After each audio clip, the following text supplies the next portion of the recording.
And welcome to another episode of the Dawg on It Trucking Podcast. This week we have Mr. Mike Millian of PMTC-Private Motor Truck Council. Mike has many opinions, and around minute 45, he expresses what's going on with the truck driver's reputation. So stick to the end to hear that. We had to use Zoom due to some technical difficulties, so it is not quite the same format as normal in the visual, but the audio is pretty darn good. So I hope you enjoy the show. Let's get on with it.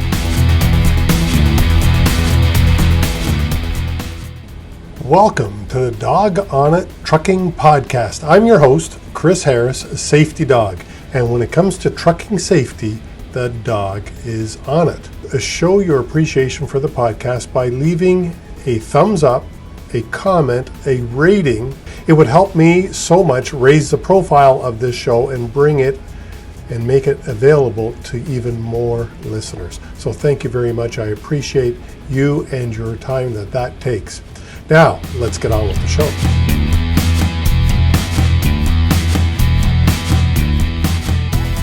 Hey, Mike, thanks for coming on to the Dawg on It Trucking Podcast. How are you?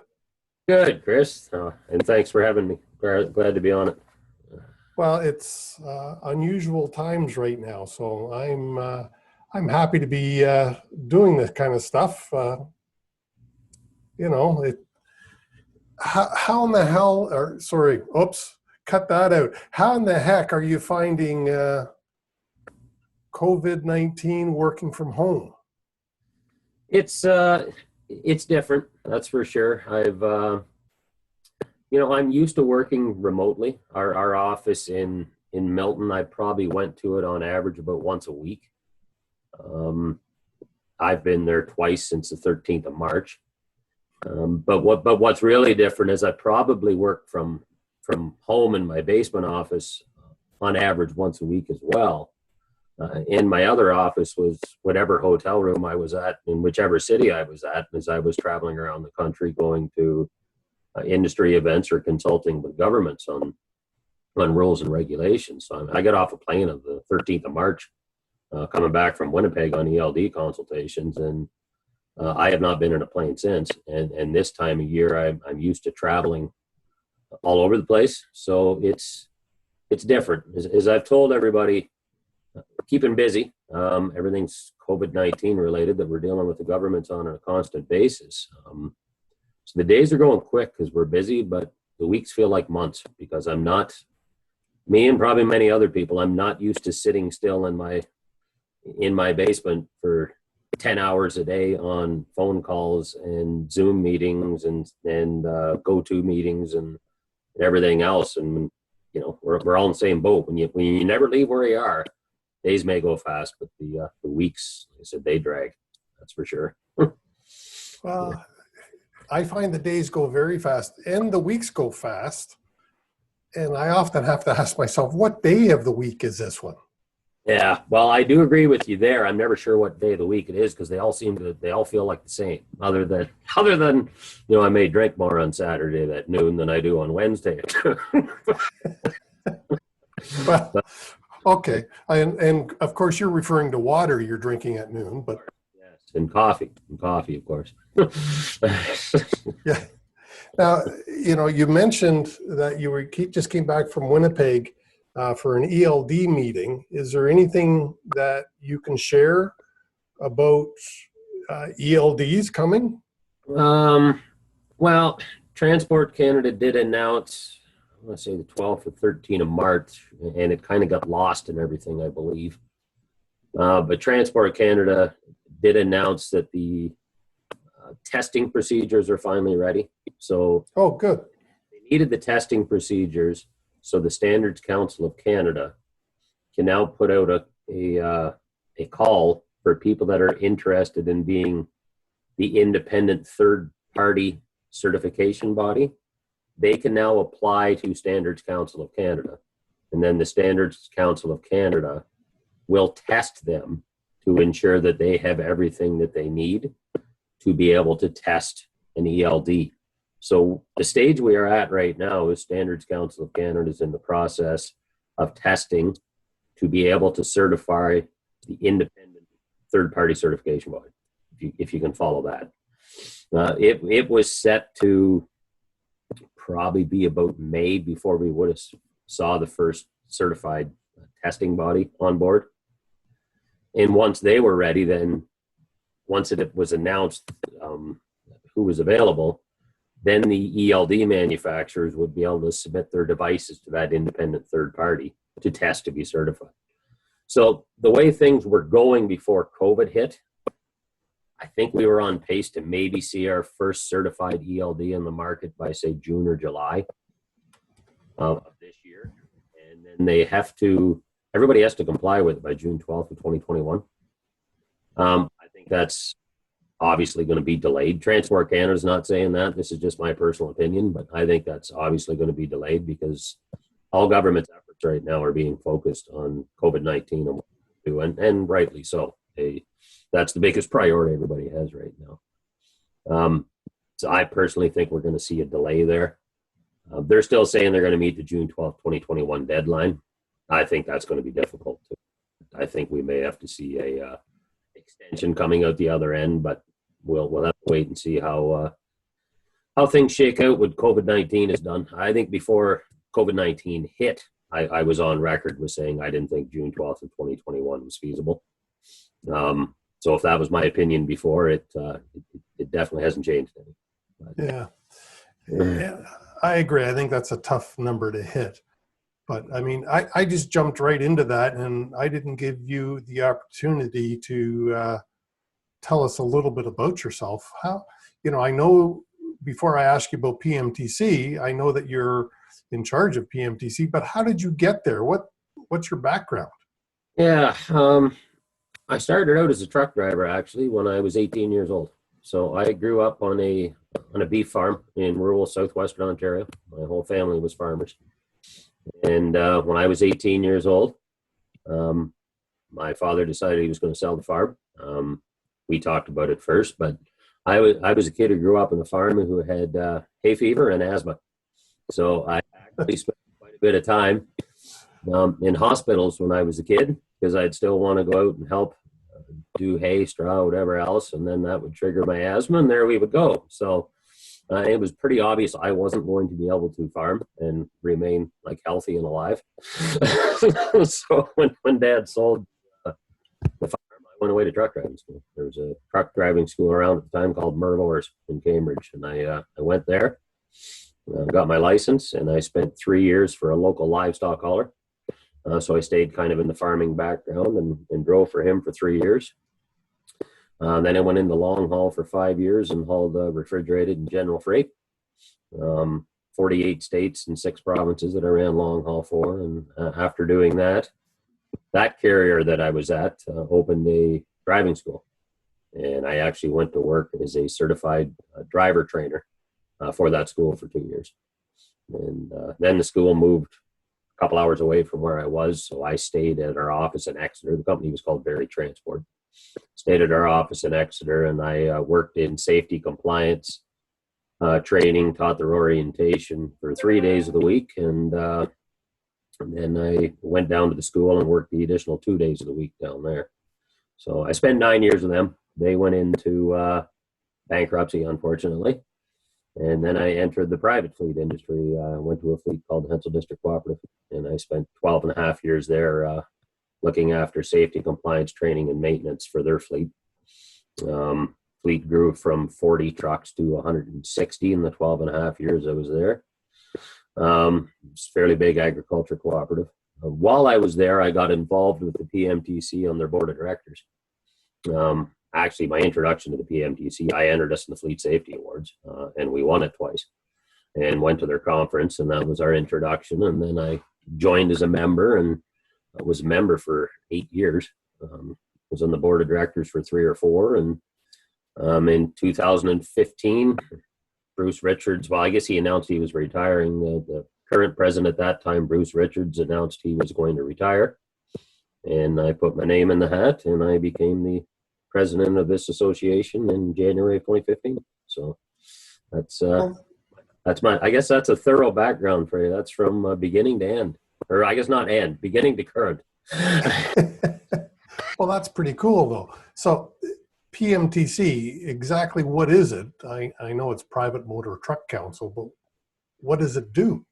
Yeah, so Private Motor Truck Council of Canada, so we are the only national association that represents private and dedicated fleets. So I know most of your listeners are probably educated, but and know the difference between a private and a for hire. But just to give it a quick summarization, a for hire fleet is somebody who hauls anything for anybody for money. Their sole main business is trucking, and a private fleet main business is something other than trucking.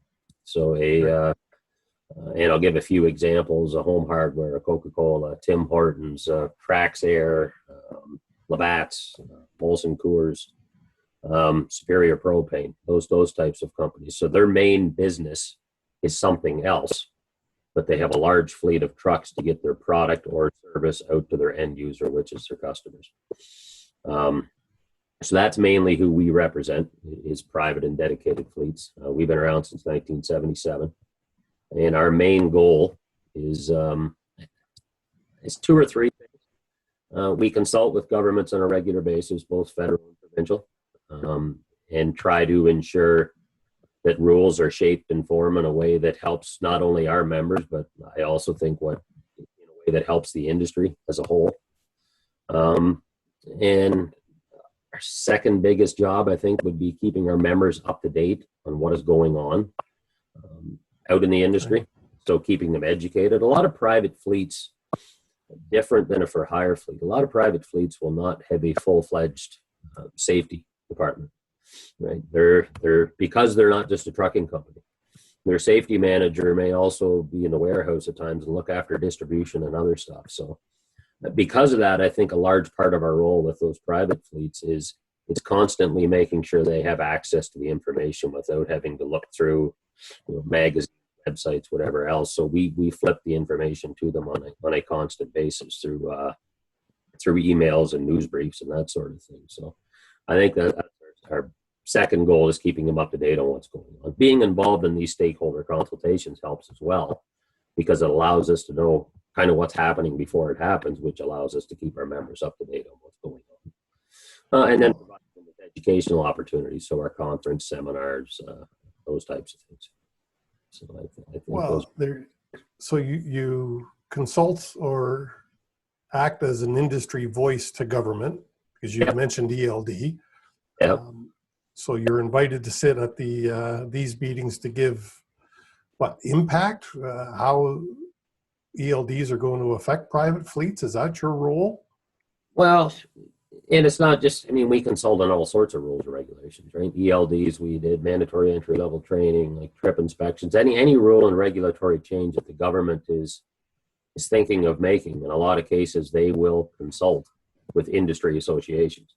So our goal is to find out what they plan to do, and then consult with them and try to tell them what we think. Okay, this is the pro to it, this is the con to it. So tell them how we think it's going to affect our members and how we think it's going to affect our industry, and then try to guide them as they go. So, this is a good idea, but we need to think about this. We need to change that. So depending on whatever topic you're on, in a lot of cases, the governments may not have the industry hands-on experience to know how it's really going to affect people without getting that input from industry associations, so they can tell them how this affects the front lines and how we think it should go and what should be changed and what shouldn't be changed. Well, I think that's pretty cool, and I'm glad you gave us insight to the what's happening with ELDs, because quite honestly, I was wondering what the heck is going on, because I haven't heard anything at all recently until what you just said, that the third-party testing has been approved, and now they're looking for testers, I guess is my layman's language. Yeah, so the testing procedures had to be finalized first, and they finally were in March. And then they announced that they were ready for people to submit to become the independent third party, but it kind of got lost. I think it was March 14th that came out. Well, we all know what was happening then. Like the NBA, NHL, all that, being a sports fan, all that stuff was being shut down on the 12th. And Then in the 13th, government are talking how much it's going to affect here. So when that announcement got thrown out, there was so much COVID stuff there. I think it just kind of got lost in the weeds. And to be honest, I think anybody whose priority was waiting for it, there was a lot of angst in the industry. When is this going to be ready? When can I start looking for devices that are going to be certified? Everybody went from that to, holy crap, now what do I do? And everybody's focus changed 100% to COVID and trying to put out fires. So yeah, I think that announcement probably would have been a fairly big announcement. And it was put out by Truck News and Today's Trucking, but I don't think anybody really paid attention to it. Well, I didn't. And, you mentioned two things there. Sports, being a huge sports fan. Who's your favorite team, just out of curiosity, just so we can rub it in? You see, there's a poster up behind me there. I'm a big Toronto Maple Leafs fan. So I guess you can look at that two ways. As somebody said the other day, if you're a lifelong Leafs fan, you're either the eternal optimist or you just learn to live with disappointment.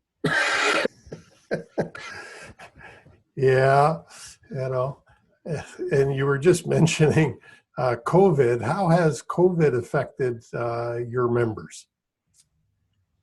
It's all over the board, to be honest with you. Excuse me, Chris. Because our members are in such different array of businesses as private fleets, it's all over the board as to how it's affecting them. So as an example, Loblaws is a member of ours. Well, right. Loblaws is extremely busy and is having a hard time keeping up because of the demand we're seeing at grocery stores. All the restaurants are closed down. Nobody can go out. Therefore, everybody needs more groceries at home. Everybody's eating at home. For some reason, everybody needed, massive rolls of toilet paper at home that they couldn't keep them supplied with. But so members like that are actually having a hard time keeping up. And then we've got other members who maybe work in the auto parts industry, moving cars or moving parts and that sort of thing. And they've had to lay off 80 to 90% of their workforce, and their trucks are parked. So it all depends what you're doing. And then some of them are kind of just seeing steady with slight declines. Like now I'll mention a home hardware. Okay, so they're allowed to stay open, but it's now all curbside shopping. Well, that takes away your impulse buying, right? So there's less product being purchased. So they're still open and busy, but they're not quite as busy as they were before. So some are ramping way up. Some are kind of staying steady with small drops, and some are completely shuttered with everybody laid off. So it's really all over the place.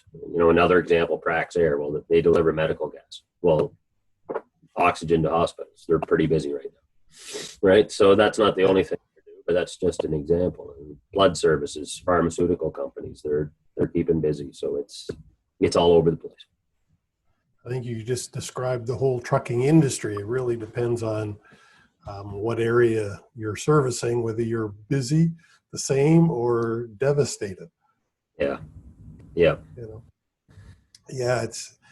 it's having an impact, that's for sure. And it gives me the opportunity to talk to people like you, because I'm not billing at the moment, but which is fantastic in a lot of ways, because I've had the opportunity to do some interviews and get to know people like yourself a heck of a lot better. I mean, I've known you for years, but I don't know you.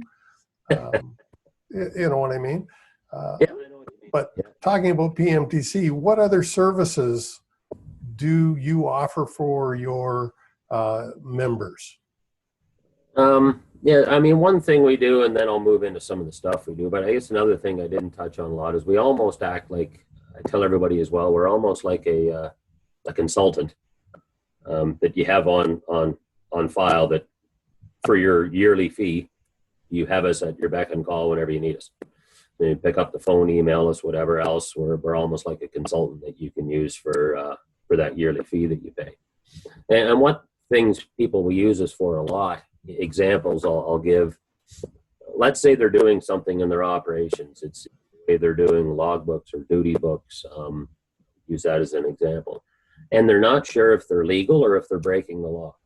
Well, they want to find out because they want to correct their behavior, but they're a little nervous phone the MTO or phone an enforcement officer because their concern is, well, I'm going to call them, tell them who I am, then I'm going to tell them this is what I'm doing, and if it is wrong, they'll break the law, and I'm on the radar. No, I don't think in most cases the MTO would do that. I think they would help you out so you can fix it, but we understand why there's concern there. So they're able to call us with these concerns or email us with these concerns. And then we're able to reach out to the MTO or Transport Canada on their behalf without getting their name involved, finding out the information for them and getting it back to them without them having to worry about anybody knowing who they are. So it's confidential. They come to us, we give them the correct information, or if we don't have it, we reach out to the people that have it. So that is a great service that our members use all the time because it helps them do what they want to do. And that's really what we want to do as well as an association, right? As an association, all our members, I know you do consulting. What we're really all out there trying to do is trying to make sure everybody's doing the best they can, get the proper information, and improve themselves being safe as they can.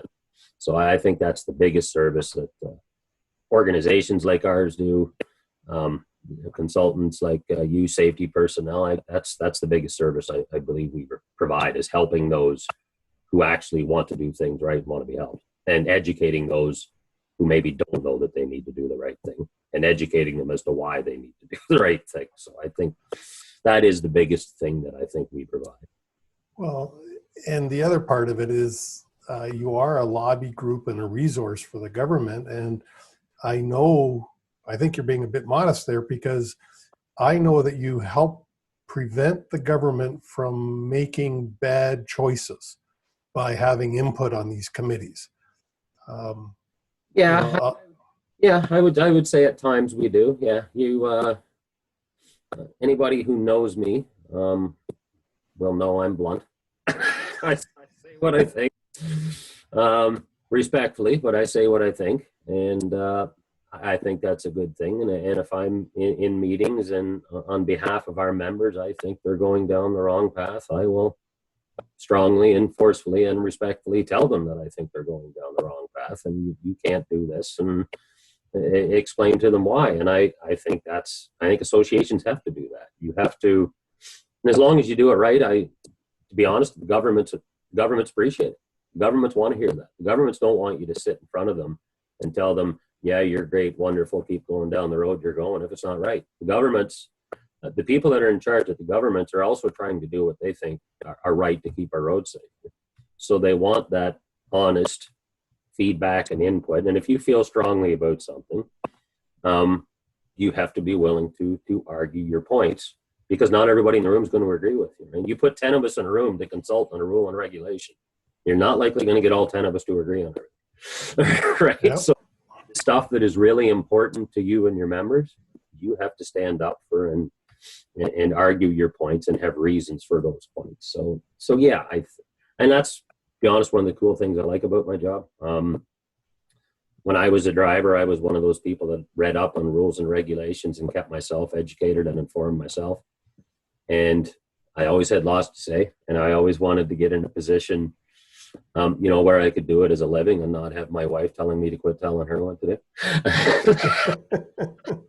My wife said, go to work and give your opinion. You don't need to do that here all the time. Just joking, but I am opinionated, and I did want to get in a place at some point in time in my life where I had influence on governments to affect change and do things that are better for the industry. So I didn't know I was going to get here. You never know where your path's going to take you, but from a young age, I did want to be in a position where I could affect change and get there. And right place, right time, PMTC and the support of our members has afforded me that opportunity.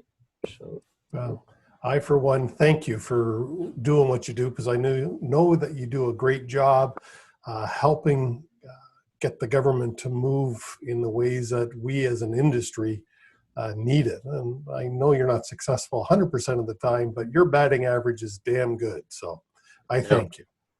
Thank you. And on that note, I want to say something too, because there's a lot of misconceptions we all have from the outside. I know the misconceptions of government people when I was younger was, yeah, they work 9 to 5, they punch the clock, they go in, they go home. They don't really care what they're putting into it. It's a paycheck and all that stuff. I have to tell you, there's lots of good people working within the government, and they care, and they're not working 9 to 5. The amount of phone calls and emails I get from government people after hours, early in the morning, they're doing the same as the rest of us are. They're working hard for the paychecks, and they're doing it because they care about it. And the people that you work with at the ground level, and I think a lot of people don't realize this, if you've got the Liberals or the PCs in power, the person at the top making the final decision may be different, but the people that are actually down there doing the legwork, that you're doing the consulting and the rules and regulations with, that then take it back and advise the ministers, they're the same people. A lot of them are the same people. Whether it's a Liberal or a PC government, the people that are working hands-on at the MTO or Transport Canada, they're the same people. They're advised. They have different bosses that they're advising now. But the people you work with are the same, and they care and have bosses the same as we do, and they have the same frustrations and headaches or happy periods that we all do when we're trying to get something done that we want to do. No, I think COVID-19. It's hard to bring anything positive out of this, but I think one of the positive things COVID-19 has brought out is it's really shown our leaders in our governments in Canada are really doing the right things.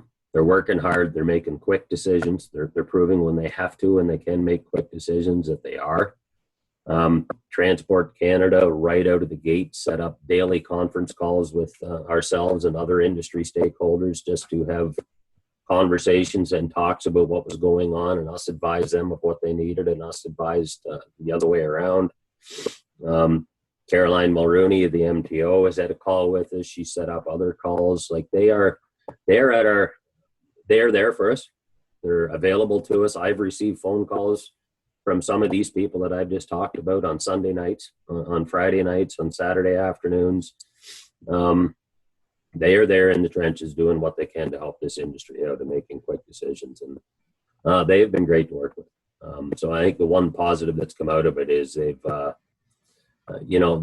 really built relationships with us all in this industry, and they're working hard to get the industry what it needs in this time. And I'll give one opinion there that I didn't vote for our leaders, the ones who are leading us now. And I have a strong opinion before COVID hit about their job and their leadership. My opinion has totally changed, both federally and provincially. I'm very, very proud of those people on the job that they are doing. It's been a difficult job, not one that they chose, and they've done one hell of a job getting us through this. I would agree. I generally don't know who I vote for because I have to work with all levels of government. Yeah. One thing I will say, to your point, Chris, is before this happened, look at the relationship between the federal Liberals and the PC government in Ontario. I'll use that as a perfect example. Constantly at each other, disagreeing with each other. Since this has started, you cannot get Doug Ford to say one negative thing about Justin Trudeau or Deputy Minister Freeland or any of them, and media people have tried, and he will just not do it. He constantly thanks for the work they're doing, and that's the way you need to do it. I think it's very important that you have two parties going at each other, differing ideas, and some people will miss some stuff, so you got to keep each other honest. But right now, any arguing that goes on needs to be behind the scenes, because Canadians need to see the support and the comfort and leadership from their leaders. They don't want to see politics. And they're doing a good job of doing that. I'm sure they don't agree on everything, but when the cameras are on, they're agreeing with each other, and they keep the other stuff behind the scenes. And we don't have to look too far from our borders to see where that's not happening. And we need to see that consistency and that leadership. Your people are going to react the way you portray. And if you're portraying chaos, there is going to be chaos. And they're doing a very good job getting the message out there and staying calm and stay cool. Well, the stuff that they've invoked has also worked. I read an article, and I'll probably get the numbers wrong, but I was shocked to see how many deaths per million the US was having, or is having, because of COVID, and I believe it's 12 per million. And here in Canada, we were having 4 per million. Well, that's one heck of a difference. I don't think it's that high. I think the number I saw, I think it was 0.14. But yeah, you look at the cases, right? We've got 35,000 cases right now, I guess. Now they're 10 times our population. But if you times that by 10, 50, right? And I don't know, it's the problem you're running into with this stuff. And I don't want to get into criticizing. I think people are trying to do what they think is best, but there's no playbook for this. Right? No. The only playbook might be the Spanish flu of 1918. And most governments hid it from everybody, and it led to 50 million people. So I think the only playbook is you can't hide it. You got to get the information out there, and then you have to try and keep people as much as you can until they get this figured. Yeah. Well, I want to change. It's important that we have the medical information out there, right? Yeah. I think all of our governments were fortunate to be in Canada at this time. But to bring it back to PMTC, I know you have one of the huge benefits of being a member that I'm aware of, and I don't qualify, is the Young Leaders group that you have going in the education. Tell us about that. Yeah, so the Young Leaders group, it's led by Matt Richardson, by the way, who I know you are familiar with. He Richardson Transportation School. He's the director of the school. Anyway, Matt is our chair of that association. So to be part of our Young Leaders group, you have to be under the age of 40. So I don't qualify. But you have to be under the age of 40. And you have to be a member of our association. It's $125 to become a part of the YLG if you're already a member. That money is segregated for the YLG to do what they want with. They have their own board. And the reason the Young Leaders Group was brought together is so we could get the younger generation more involved with our association, more involved with our industry, perhaps in a peer environment group that they felt more comfortable in, because we were having trouble getting them onto the main board and to come out to events. And then when we put the board together, what we want them to do is, we have trouble recruiting young people into this industry. We all know that, not just truck drivers. We always talk about drivers, but anywhere in the industry, drivers, mechanics, safety personnel, all those fields, dispatchers, we need help with. And our Young Leaders Group is a diverse cross-section of that. We've got industry suppliers in there. We've got people that work at fleets. Well, what we need to know is, okay, you're a young person. You're in this industry. What do you like about it? What attracts it to you?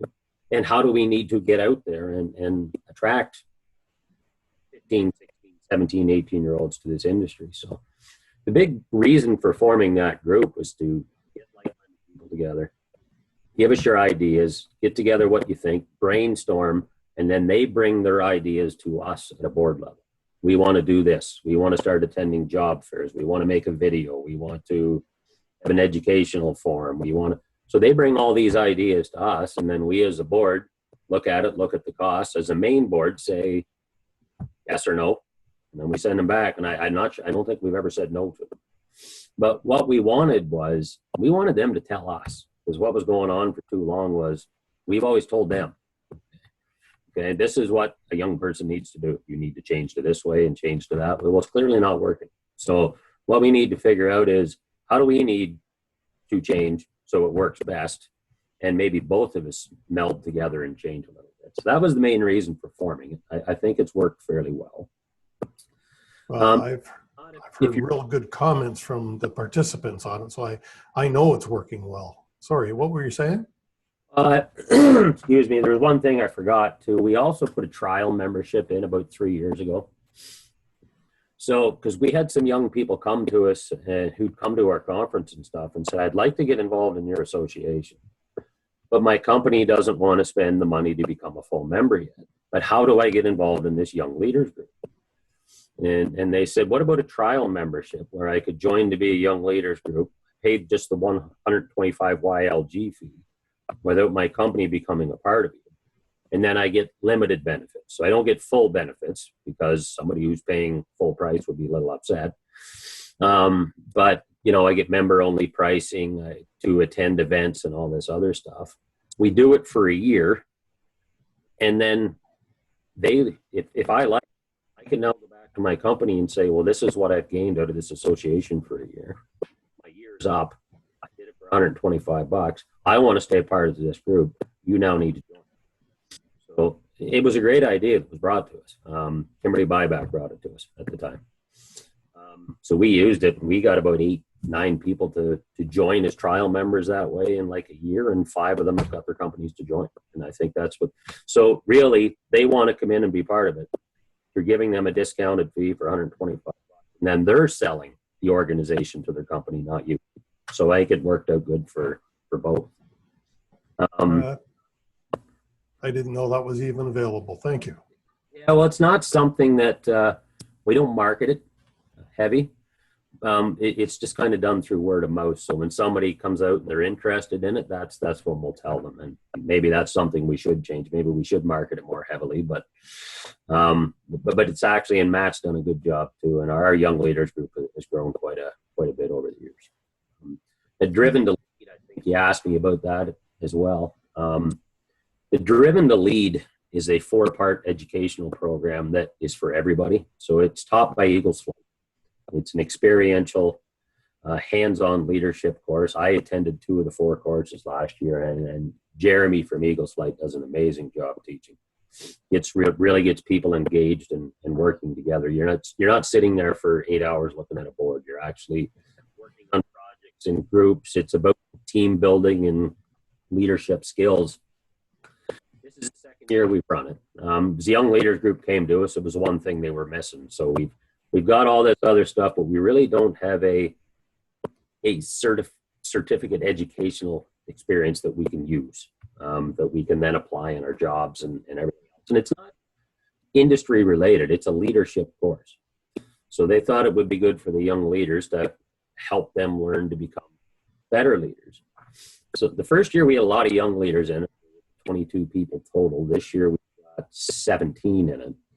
And this year there's a more diverse crowd. We've got young leaders, but we've also got older leaders. And I really think that's the way it should be.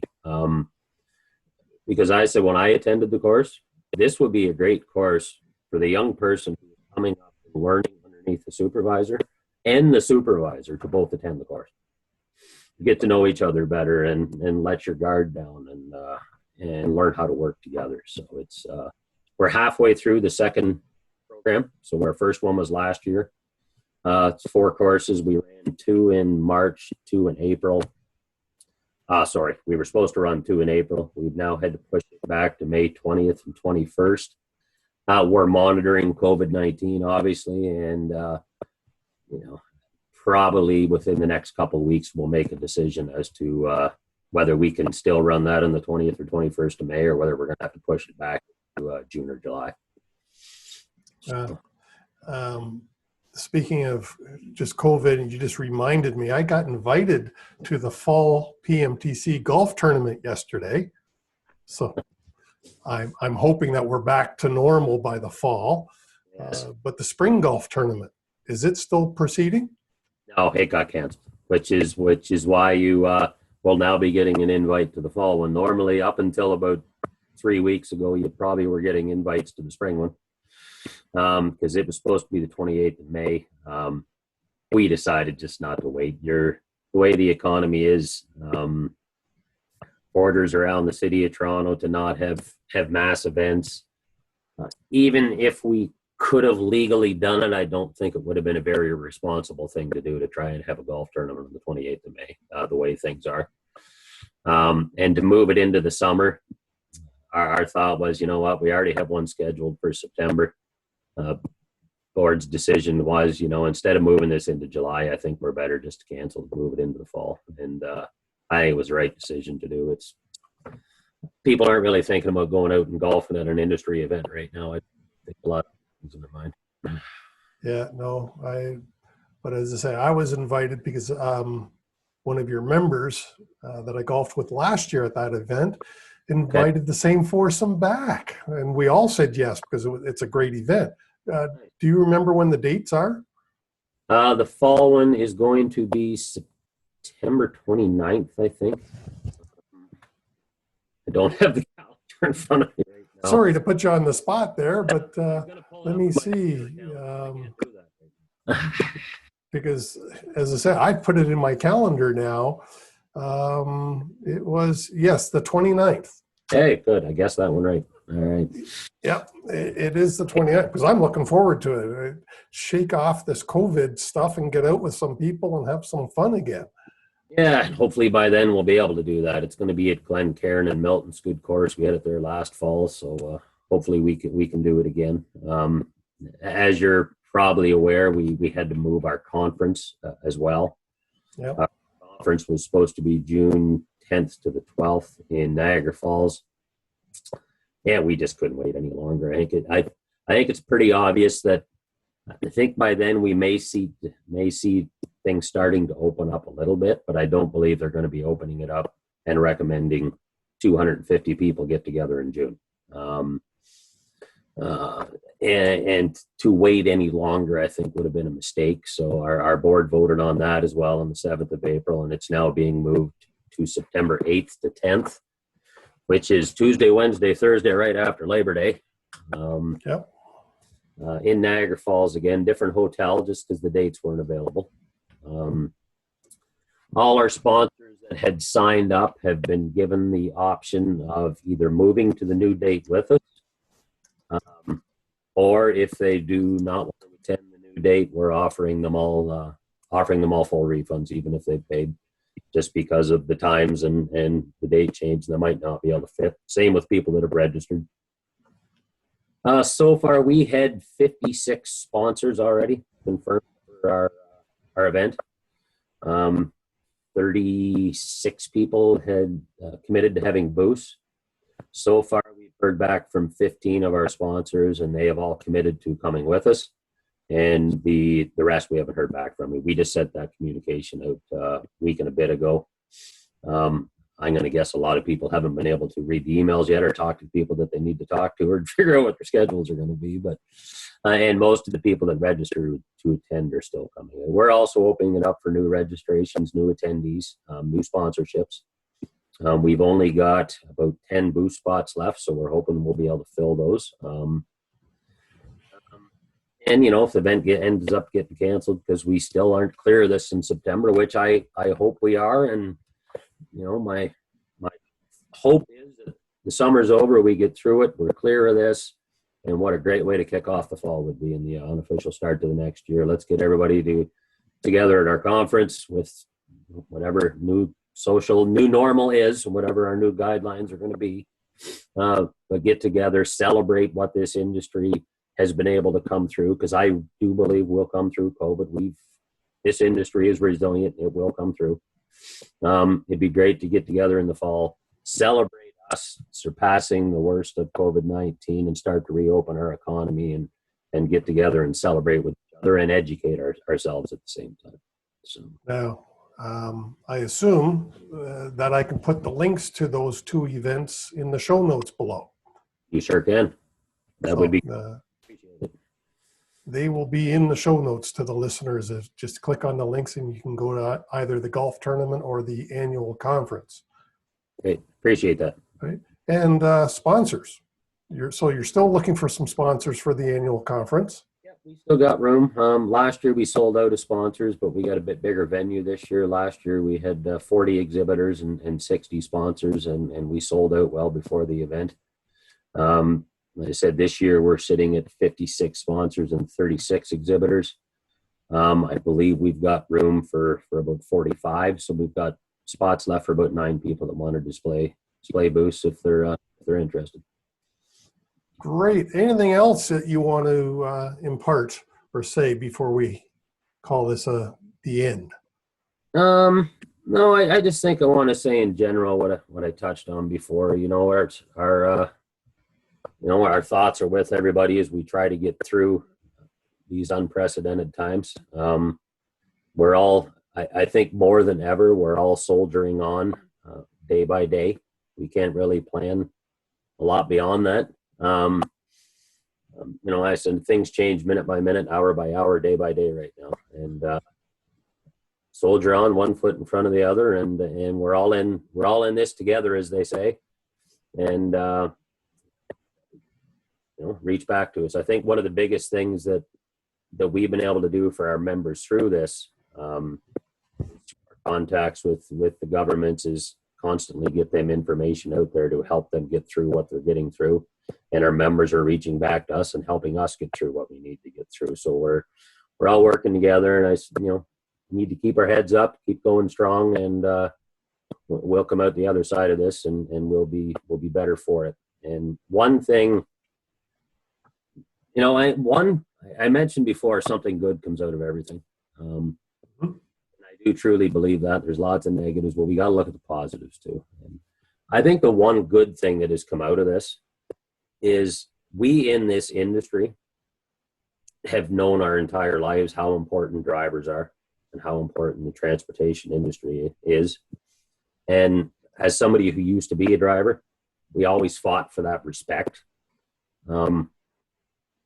Everybody knows how important drivers are now.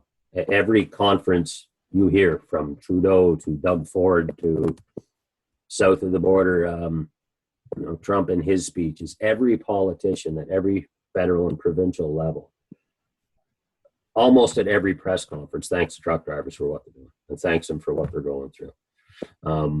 It shone a light on drivers being denied access to restrooms and facilities because of COVID-19. Governments have worked together to try and ensure they get that access. Parking. These have been issues long before COVID came up, but now they're at the front, and I think it's getting the attention, and hopefully after COVID's over, it will remain to get the attention. They'll be given better access at shippers, receivers, and rest areas and everything else. But it shone a light on everybody as to how important a truck driver is. And I think it's changed the public's perception of a driver and the politicians' perception of a driver. When this is over, this might be the best recruiting opportunity this industry's ever seen.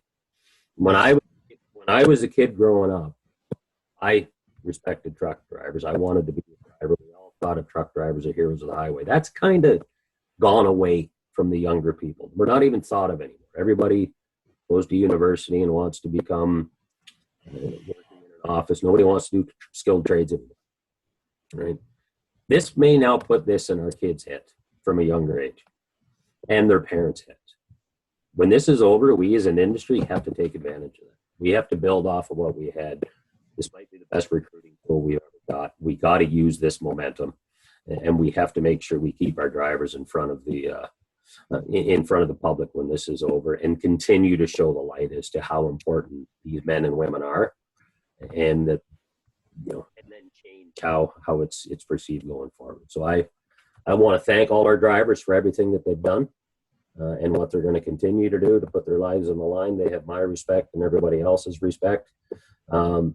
And it's time that they got it. It's well-earned respect, and this is really giving them the respect they deserve. It's a terrible way to get it. I wish we didn't have to get the respect this way, but that's an amazing positive we can take out of that. And we thank them from the bottom of our hearts for what they're doing. I totally agree. Thanks so much, Mike, for coming on the show. Thanks for having me. I hope you loved the show as much as I did. Please leave us a like, a thumbs up, a review, a comment, a rating if it is in your heart. Thank you so much. And I do really appreciate your time. And join us again next week for another exciting interview.